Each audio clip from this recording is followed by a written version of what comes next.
La parole est à Geneviève Garrigos.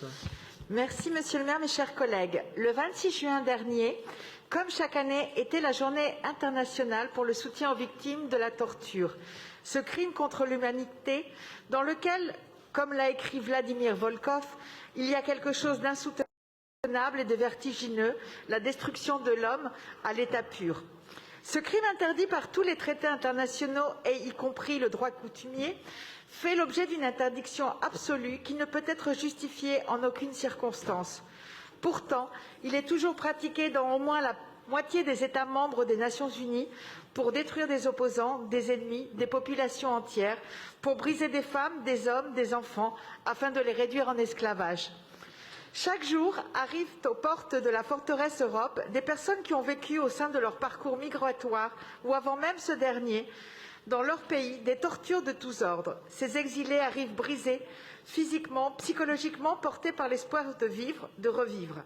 Elles et ils sont porteurs de dignité et de droits tout autant que chacune et chacun d'entre nous. L'accueil que nous leur raccordons, rendu si difficile par un parcours administratif kafkaïen et aléatoire, est souvent bien au-dessous de cette dignité et ils négligent en particulier l'accompagnement nécessaire qui leur permettrait de faire face aux conséquences de long terme de ces lésions traumatiques. Car même lorsque la torture n'a pas laissé de traces immédiatement manifestes, les séquelles physiques et psychologiques sont toujours intenses et le plus souvent indélébiles.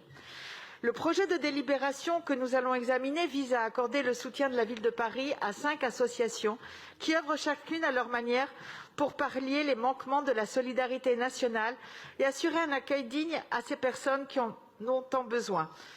L'association Emmaüs Solidarité, l'association Revivre, de même que l'association Nouvelle Page, que nous connaissons toutes et tous déjà. Néanmoins, je voudrais ici dire un mot particulier, vous l'aurez compris, pour le centre Primo Levi et l'association Trace, des réseaux de psychologues et de psychanalystes dédiés à la prise en charge des souffrances provoquées par la guerre, la torture et la violence politique.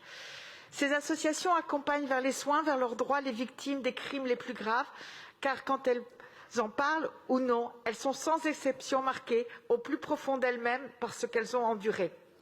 Je veux ici saluer l'engagement et le travail acharné de ces associations et rappeler cette chose que notre société tend aujourd'hui trop à oublier, qui est que les réfugiés et plus largement les migrantes ont des vies, des espoirs, des fragilités similaires à chacun d'entre nous et que le parcours qui est le leur est souvent traversé d'inimaginables souffrances.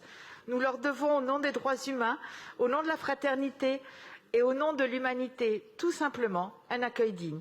Je vous invite donc, chers collègues, à soutenir, à voter avec enthousiasme cette délibération. Merci. Merci beaucoup Geneviève Garrigos.